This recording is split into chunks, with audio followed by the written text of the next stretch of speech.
విశాఖ నగరంలో ప్రపంచ పర్యావరణ దినోత్సవం సందర్భంగా ముఖ్యమంత్రి నారా చంద్రబాబు నాయుడు గారు సైకిల్ ర్యాలీలో పాల్గొన్నారు.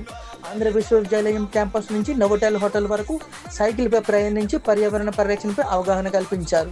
ముఖ్యమంత్రితో పాటు ప్రజాప్రతినిధులు, అధికారులు, స్థానిక ప్రజలు కూడా భారీ సంఖ్యలో ర్యాలీలో పాల్గొన్నారు. కాలుష్య రహిత సమాజ నిర్మాణానికి ప్రతి ఒక్కరూ సైక్లింగ్ను అలవాటు చేసుకోవాలని సీఎం పిలుపునిచ్చారు. కార్యక్రమం అనంతరం తిరిగి ప్రయాణంలో సైకిల్ పైన హెలిప్యాడ్కు చేరుకోనున్నారు.